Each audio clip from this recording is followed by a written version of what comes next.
We have just one case on the docket this morning for oral argument. That case is cause number 22-30608, Loretto O'Reilly versus Allstate Financial Company. Is the appellate ready to proceed? All right. You may.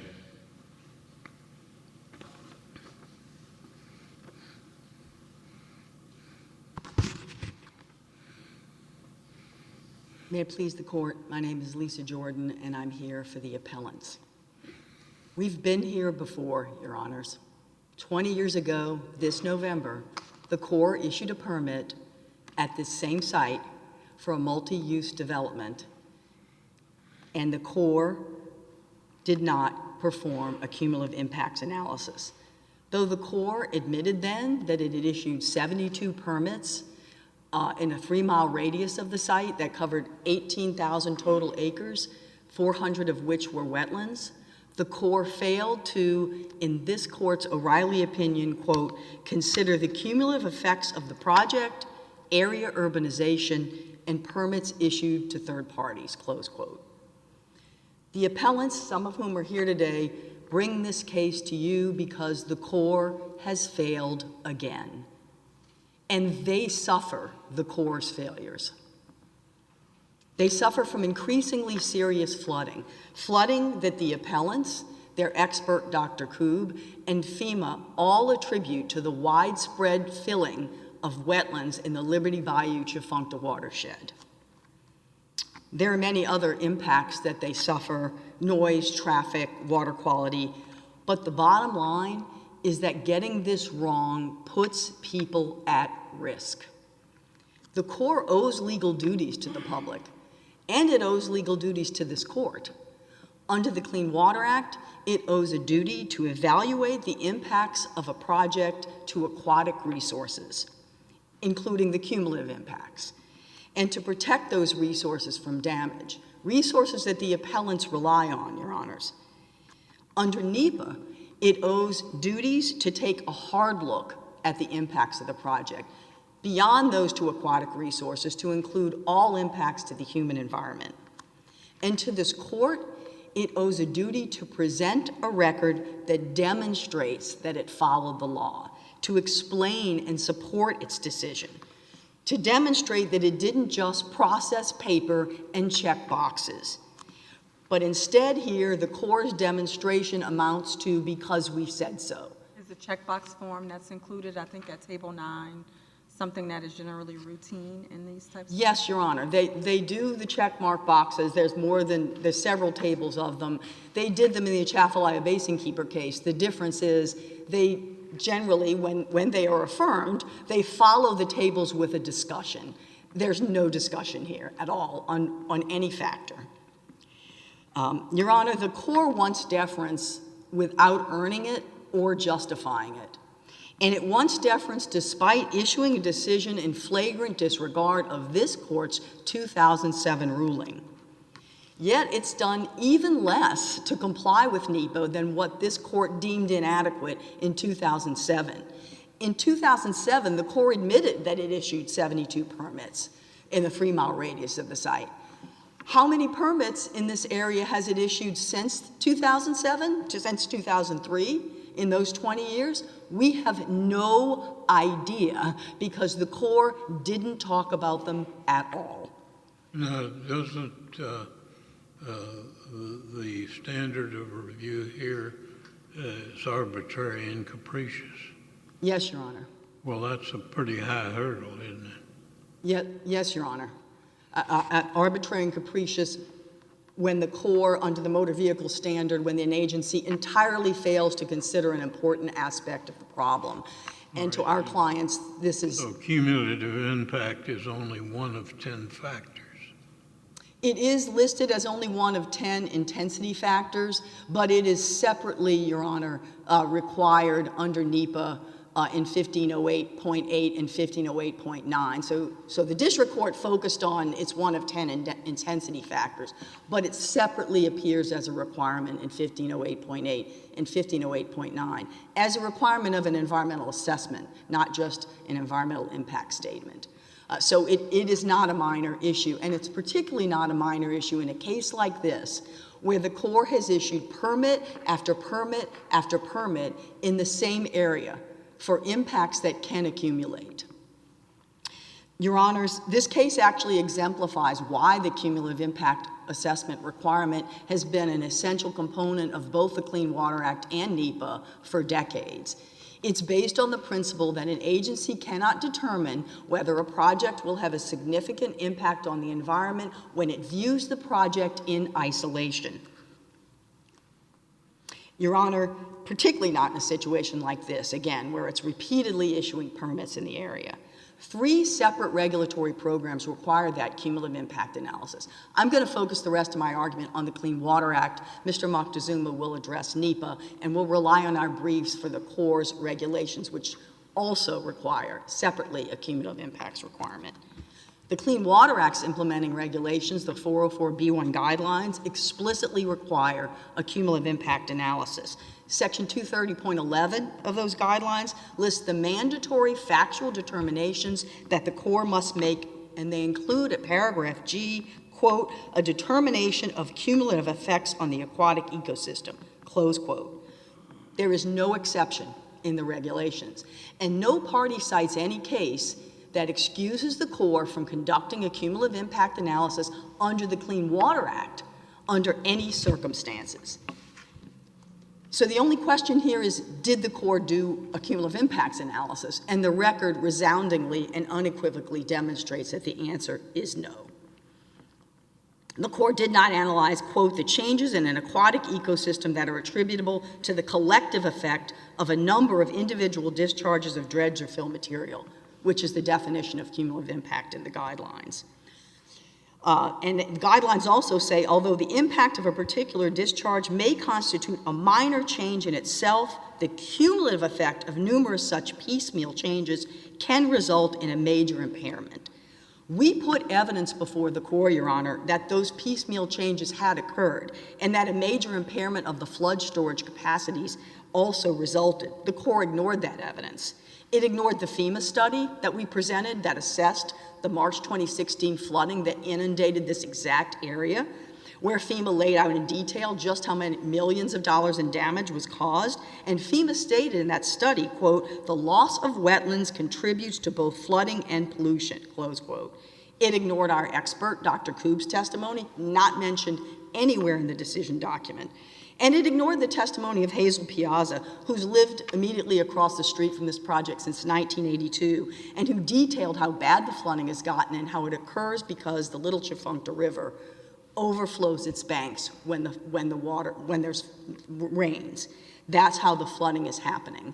The Corps ignored all of this evidence. The Corps' litigation counsel argues that Allstate's drainage study resolves all the flooding concerns. But this is post hoc rationalization. The Corps never said that in the record.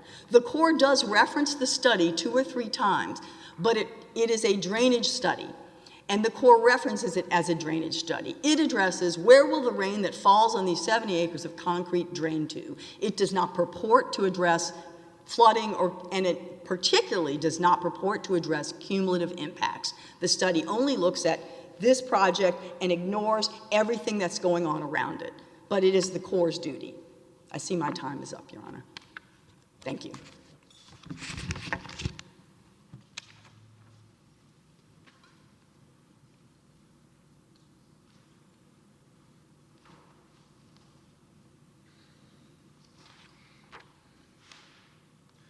May it please the Court. My name is Stephen Moctezuma, student counsel for the appellants, and I'm going to argue that the Army Corps failed to comply with its required NEPA duties when it failed to consider the cumulative impacts of the Timber Branch 2 project. NEPA regulations mandate that the agency take a hard look when considering the cumulative impacts of a proposed action in its environmental assessment. That's in light of past, present, and reasonably foreseeable future actions. Thus, the failures of considering past permits is a violation of the Clean Water Act, as Ms. Jordan discussed, but it also violates NEPA. But what I will be focusing on will be the Corps' failure to consider reasonably foreseeable future actions, namely their failure to consider the applicant's reasonably foreseeable future plan to develop the rest of the Timber Branch 2 tract beyond the scope of the permit's allowance. Now, any close examination of the document will demonstrate that the Corps did not once mention, it didn't even acknowledge the credible evidence that, of the applicant's reasonably foreseeable future development plan provided to the Corps. The facts are as follows.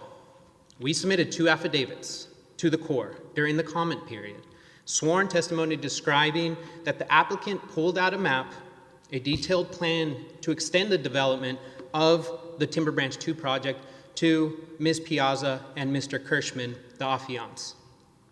Ms. Piazza's affidavit detailed the plan of the map on there showing commercial, multi-residential, and single-family use development. It detailed a no-cut buffer border and the high density of that development. Ms. Piazza drew onto a public notice map and marked where the future development would be on the map that the applicant showed to her. And Mr. Kirschman also provided an explanation detailing what he saw on the map shown to him. Yet the Army Corps completely ignores this evidence. It doesn't address it at all. They didn't investigate it. They didn't ask the applicant about it. They didn't even bother to say anything about it in the decision document, despite the fact that they had this evidence before them, well over a year before they made their decision. Moreover, the affidavits were sent over to the applicant along with 190 pages of other comments, and the applicant also failed to mention anything at all. I guess I'm trying to understand, your complaint is that they have to talk about it in the decision? When you say they ignored it, because I'm hearing they ignored it, they didn't consider it. But you're telling me they received it, they got it, Yes. they heard it. So when you say they ignored it, that means they didn't discuss it in the order. Yes, Your Honor. Well, there's no evidence on the record showing that they ever paid attention to it. We brought it up to them, and they needed to reason. This is a crucial issue that we continued to bring up to them. They didn't even address it. And the applicant, when you look at the decision document, they refer to the applicant's letter to address the concerns about cumulative impacts, and nothing in the applicant's letter says anything about this. This is instead of a 70-acre permitted tract, it's 180 to develop on the rest of it. So the Army Corps Litigation Counsel now offers. So they had talked about it and reached the same decision. They You wouldn't be complaining. Your complaint is that they just ignored it. Yes, well, under the data marketing partnership standard, they need to reasonably explain their decision, Your Honor. They need to go ahead and be able to provide a rational connection between the facts found and the conclusion drawn. And this was at issue here. This is something that we've brought up to them. The Army Corps Litigation Counsel offers post hoc rationalizations, explaining that they didn't address the evidence now because it was too speculative to consider.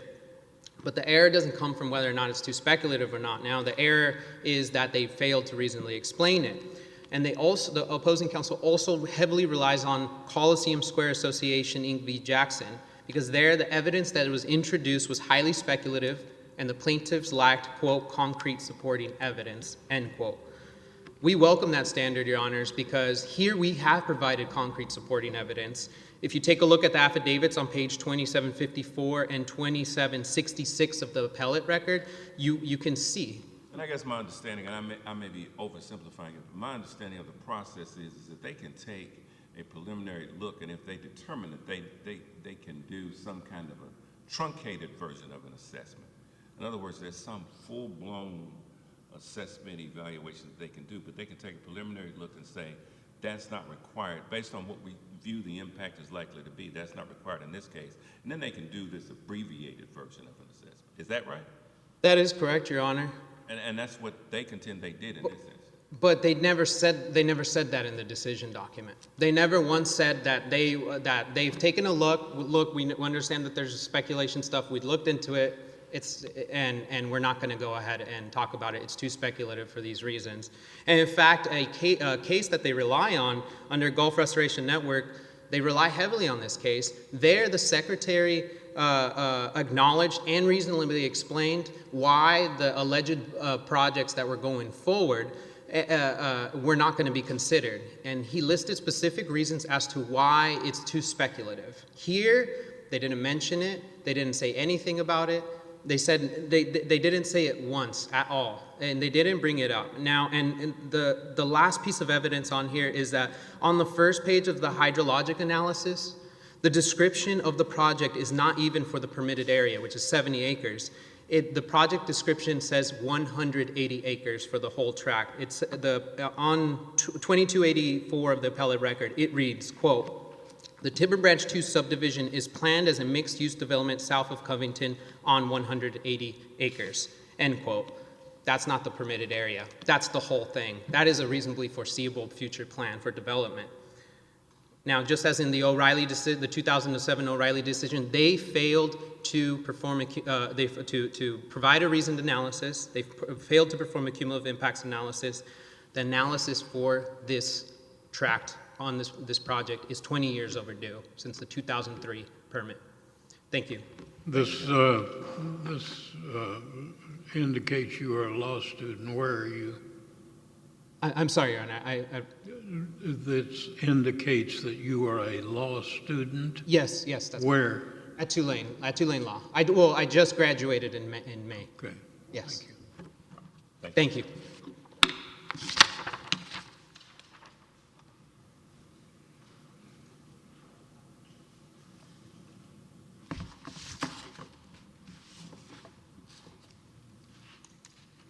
Good morning, Your Honors. May it please the Court, my name is Thekla Hansen-Young, and I represent the Army Corps of Engineers. I will be splitting my time 15-5 with Mr. Riess, counsel for the interveners. The plaintiffs here say that the Corps didn't analyze the environmental impacts of the filling of these wetlands at all. But the record, in fact, shows that the Corps did look at those impacts. So the question before this Court is, was that analysis sufficient under the National Environmental Policy Act and the Clean Water Act? And under this Court's precedents in Foth and Atchafalaya Basin, the answer is yes, what the Corps did was enough. And the way that this Court can evaluate that question is by looking at the administrative record as a whole.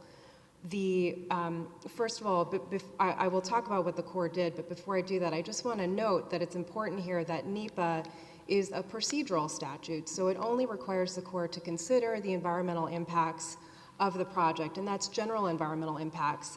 The Clean Water Act is a substantive statute that requires the Corps to ensure that the project is in the public interest and to look at a variety of factors in making that assessment. And one of those factors that it looks at is the potential cumulative impacts of the project. So the cumulative impacts analysis informs the Corps' decision that the project is in the public interest. And I'll be lumping together my discussion of what the Corps did under both and distinguishing them as necessary. To look at whether what the Corps did with respect to cumulative impacts is enough, the Court should look at the whole record here and look at everything that it analyzed with respect to the environmental impacts of the project. And what the Corps did, and the Corps shouldn't just look at the memorandum of record, which is sort of the concise explanation of the Court's decision, but it should look at the entire administrative record, the emails going back and forth between the Corps and the project applicant, the fact that the Corps, through such discussions, got the project to narrow the scope of impacts to wetlands, all of the documents, the hydrologic analysis as well. So when the Court looks at those documents, what it would find is that the Corps considered the environmental impacts of the project, the purpose and the need of the project, the mitigation that would be incorporated into the design of the project, and first of all, the Court looked at the environmental baseline, the fact that this project is in an area that's already highly developed, surrounded by other residential and commercial developments, and major interstate highways. And then the Corps determined that there would be about 24.5 acres of wetlands that would be filled as a result of this project. The Corps determined that water circulation would be altered at the project site towards the dry retention pond, which would be built to ensure that after development, there would be a reduction in stormwater runoff from the site by more than 25% over pre-project conditions. So there's actually a reduction after the project is built. There would be more than a 25% reduction in stormwater runoff off this site. The hydrologic analysis also showed that this site does not take runoff from surrounding properties, so any construction on the site wouldn't affect water flowing from other properties or block runoff or create other flooding issues on the other properties. It's sort of a discrete site in and of itself.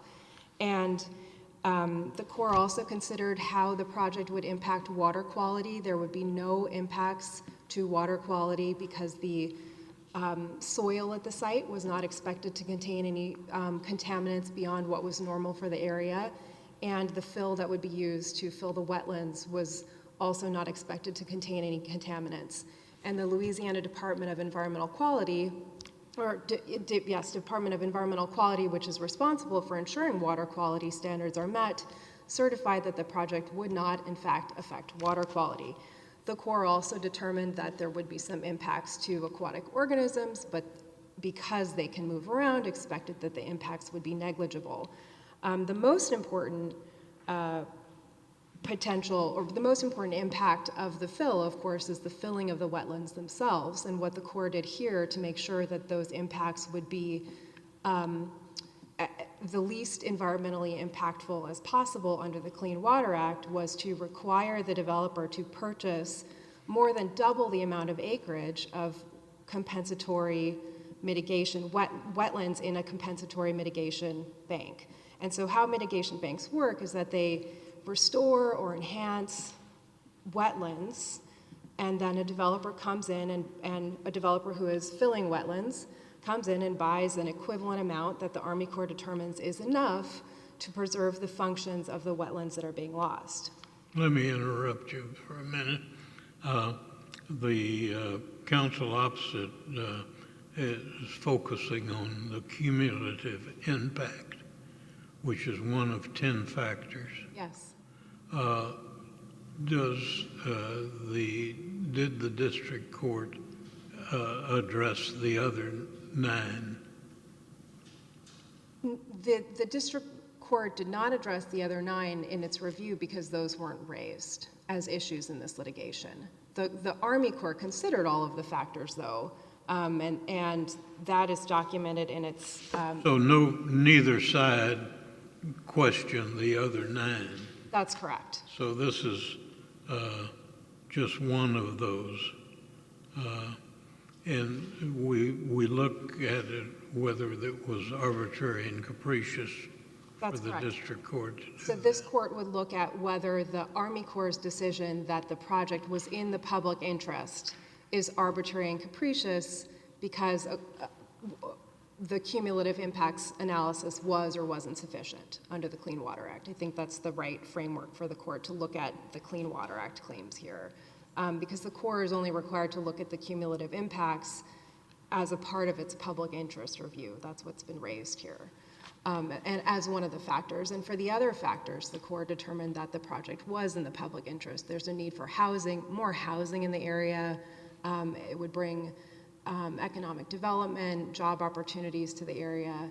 And of course, it's privately owned property. And so the developer would then have... So it's like trying to drain a billiard table.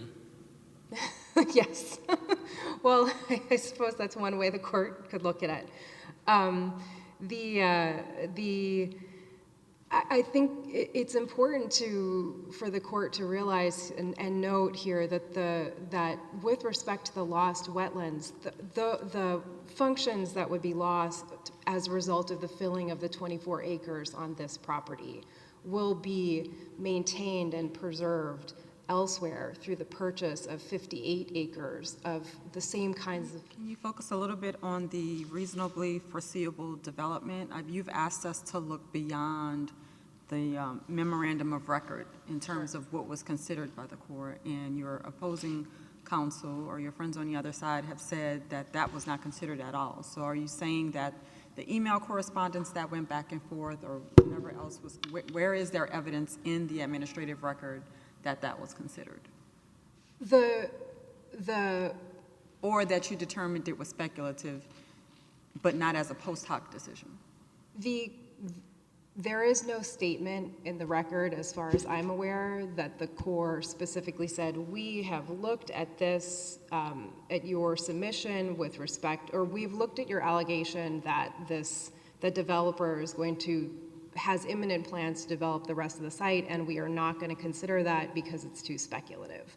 But this court has not held agencies to that kind of standard in its review under the deferential, arbitrary, and capricious standard. What the court can do is look at the record and reasonably infer from the discussion there that the Corps determined that it didn't need to look at that project in more detail. And I would direct this court to its decision in the Gulf Restoration Network case, which held that a project that had that had been applied for by the developer, that had permits applications submitted, but had no draft environmental impact statement prepared, was still too speculative to have to be considered in the agency's environmental analysis. And here, what the plaintiff submitted was photos and statements saying that they had met with the owner of the property, and he said he was going to develop the rest of the site. So that's far more speculative than. They said that they, at some point, they described the area in terms of the overall acreage and not just the acreage that's at issue here. Yeah, that's their argument, correct? Yes. My friend referred to the hydrologic report, which refers to a proposed development and the entire 180-acre site, as opposed to the roughly 70 acres that was approved for development here. But that doesn't matter because the only application that was before the Corps was for the 70 acres, and the developer could use the hydrologic analysis for its entire parcel, but even in anticipation that it might in the future submit a development proposal for the entire parcel, but yet those plans would still not be sufficiently concrete as a legal matter for the Corps to have to consider it here. And I would also argue that when the Corps, if and when that project ever becomes concrete enough where there's enough for the Corps to consider it, the Corps would also then consider any potential environmental impacts of that project and any impacts to wetlands, and require sufficient compensatory mitigation under the Clean Water Act to ensure that there would be that the project would be in the public interest and that it would be minimizing environmental impacts or impacts to aquatic resources and wetlands under the Clean Water Act. Does cumulative impact imply considering adjoining lands that are not under review, or only the cumulative impact of this particular tract of land? That's a good question. So what the analysis requires is for the agency to look at the incremental impact of this project when looking at past and reasonably foreseeable future projects in the area. And so the legal question is, are the incremental impacts of this project significant are they legally significant enough to require preparation of an environmental impact statement, or so significant that you then have a problem under the Clean Water Act with the project no longer being in the public interest. And here what the Corps did was it looked at the potential impacts of this project and found them to be so insignificant that there would in fact be that the incremental impact was in itself insignificant. And you can find that discussion. I mean, the Corps reached that conclusion by looking at the compensatory wetlands mitigation it was requiring to be purchased. So in other words, the only sort of big enough environmental impacts here were the filling of the 25 acres of wetlands. And then the Corps explained on page 2144 of its decision that compensatory mitigation will be required to help offset the impacts to eliminate or minimize the proposed activity's incremental contribution to cumulative effects within the geographic area. And so that's the basis for the Corps' decision that that the cumulative impacts, the incremental impacts of this project would not be significant under NEPA or the Clean Water Act. So in other words, the Corps was essentially making this project have no impacts through the purchase of this compensatory mitigation. It did mention cumulative. Yes, there's a whole discussion, there's a whole section called consideration of cumulative impacts, and that's under NEPA and the Clean Water Act at 2143 and 2144 of the record. And there's also a further discussion at 2138.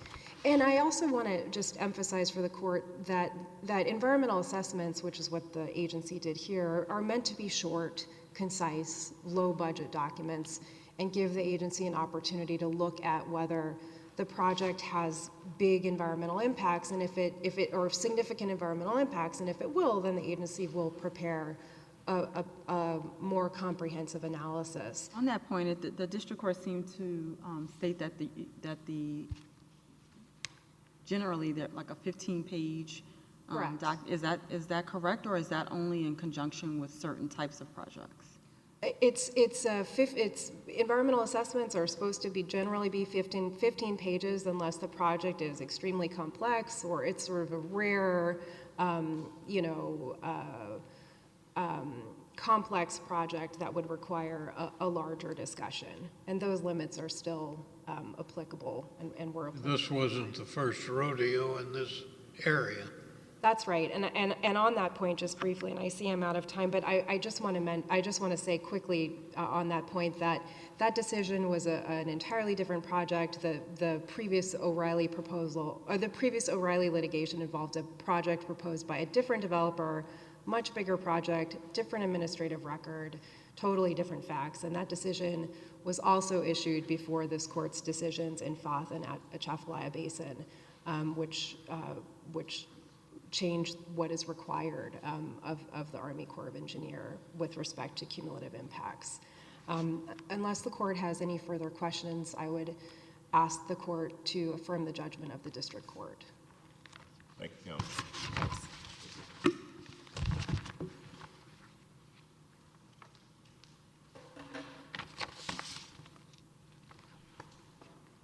May it please the court, Michael Riess on behalf of the owner and the intervener.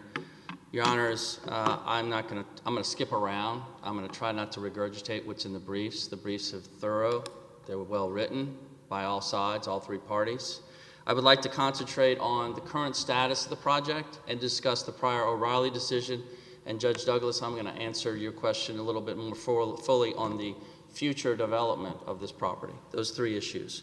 So the current status of the project, Your Honor, just very briefly, this is a 33-month process that involved whom? The O'Reilly plaintiffs. The specific party that is now complaining. They were allowed to vet, complain, be heard, and be allowed to be part of the process. And at every part of the process, the Corps listened and they decided that there's no significant impact to the environmental quality in this area. So the project update is, what's the current status? Well, we have the 404 permit, and St. Tammany Parish has issued permits to proceed with the work. My client has cleared, graded, and grubbed about 1,500 feet of the right-of-way access to the property. They have cleared, graded, and grubbed the area in this area that's approximately 120 feet wide. They specifically have started to install sewage, drainage, and initial infrastructure to the project. I'm not saying that this case is moot. I'm just saying this project is proceeding in accordance with the St. Tammany permits and all applicable regulatory bodies, including the U.S. Army Corps of Engineers. And in fact, portions of the wetlands at issue in this matter have in fact been filled or disturbed as a result of the permitted work by all the authorities. Another thing to consider here, Your Honor, is we've talked about the dry retention pond. The dry retention pond has been increased. St. Tammany required you need to increase the dry retention pond size from 11.45 acres to 14.06 acres. So we don't just have 20%, 25% pre-development runoff reduction. We have, for 10, 25, 50, and 100-year storms, we have a reduction of some 44 to 83%. So we've gone beyond the 404 permit in terms of what is required to make this project environmentally sound for this area. The Louisiana Department of Health and Safety, the Louisiana Wildlife and Fisheries, the Louisiana Department of Environmental Quality, just to name a few, have all weighed in and said, go for it, proceed. And that's what we're doing. There's no net fill requirement. So there is a no net fill requirement of this project. Allstate was required to meet St. Tammany Parish's no net fill requirement, which means if any fill is added to the property, fill must be taken to another area. So don't think we're just going to add fill and then we're going to drain water off to the sides. We can't do that. We can't affect the surrounding areas, the cumulative impact that you asked about. We're net better doing this project than if we didn't do this project. And as the court knows, this lends credence to the fact that it would have, the Timber Branch project would have no significant impact or incremental impact to the surrounding areas, the cumulative impacts, Judge Wiener, that you asked about, as it instead would improve the prospect of flooding in the area. The prior O'Reilly case is irrelevant. As my learned counsel with the DOJ just articulated, Atchafalaya and Fath were decided in 2018 and made it very clear what the standard of review is, arbitrary and capricious, and how and why the O'Reilly case in 2007, it's not Groundhog Day. The O'Reilly case in 2007 is not applicable here. We have a different owner. The prior application was for 81.54 acres versus 39.54 acres of wetlands. This project impacts far less wetlands, is smaller in scope. And Judge Douglas, let me jump ahead and answer your question.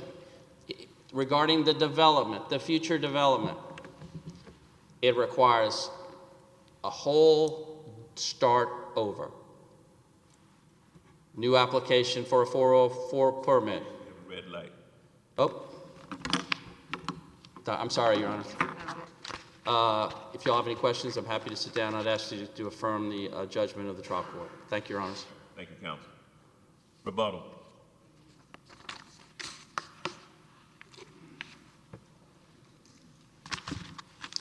Your Honors, most of what my learned colleague just said is outside of the record, completely outside of the record. But if we're going to talk about things that are outside of the record, what he neglected to mention is this thing they're now proceeding forward with, full speed ahead, is the entire tract, just like we said it would be. So it's kind of the elephant in the room that, and odd to sort of talk about this as speculative when it's happening. But we relied, Your Honors, on the affidavits that the Corps had, and it's very creative for the Corps to say, oh, you can find this in the record. But Corps counsel admitted they did not discuss the development of the rest of the tract at all. It is nowhere in there. It's not just that they didn't specifically say this affidavit doesn't. They didn't address it at all. Why is it important? Judge Graves, you basically asked a question that sounded like it was getting to that. Why is it important that they didn't consider the development of the rest of the tract that's reasonably foreseeable and is in fact happening? Because if you consider the cumulative impacts of this project, in light of other actions that are happening, so that's the way a cumulative impact analysis works, is what impacts will this project have when I add it to everything else happened in the past and what's going to reasonably foreseeably happen in the future. That's what you're supposed to look at and what the Corps did not do. It matters because the entire purpose of an environmental assessment is to determine whether the Corps needs to do an environmental impact statement, to determine whether the impacts will be significant, because that's the trigger for an EIS. And the agency cannot know whether the effects are significant. This is the whole theory behind a cumulative impacts analysis, if it is just looking at the project in isolation. That's why it's important that they didn't look at what's going to happen now when they develop the rest of the site. The Corps didn't look at it. So that's why it's critical to be done. And Corps Counsel was incorrect to say that the only requirement for it to do a cumulative impacts analysis is in its public interest regulations. Wrong. It is separately in the Clean Water Act, as I cited to this court earlier, and it is separately in the NEPA regs. The Corps' public interest regs are the third place where it appears, so that is not the only lens by which the Corps is supposed to look at cumulative impacts. As far as the mitigation, Your Honors, the Corps Counsel argued, well, we're mitigating this. Again, the main concern here, and NEPA is not requiring that the Corps go into detail on every single impact. We understand it's supposed to be short. NEPA says in its policy statement that the Corps is supposed to provide detail on the significant issues, right? So however many pages it is, focus it on the significant issues. Our comments made very clear that flooding and the overall fill that's been happening in this area is the significant issue. The mitigation is 10 miles away. And there is nothing, not a single thing in the record that reflects in any way that preserving or enhancing wetlands 10 miles away is going to have any impact on filling in 24 acres of wetland and what it's going to do to flooding for the neighbors that surround it. And it's pretty obvious that something 10 miles away is not going to resolve that problem. There isn't a discussion of the Louisiana Rapid Assessment Method that existed in the Atchafalaya Basin Keeper. There was a long discussion about that mitigation and how it worked. There's no discussion here. There's a chart, one chart that says it. Why do they have to do double the amount of acreage? Because the quality of the wetlands in the mitigation site are not the quality of the wetlands here, which are rare, imperiled, and difficult to replace. Friedrichsen, Your Honors, is the case that is most analogous. It was an environmental assessment, just like this was, supposed to be relatively short. The agency did not address cumulative impacts. It didn't list past permits. It was given evidence of reasonably foreseeable future impact, and it ignored it. So simply the fact that we presented that evidence, the Corps doesn't get credit for considering it just because we put it in the record. The Corps has to reasonably explain that it considered it. And then once it considers it, it can then say, well, even despite development of the rest of the track, we still don't think it's significant or not. But it didn't even get that far. Thank you, Your Honors. The court will take this matter under advisement. That concludes our docket, and we are adjourned.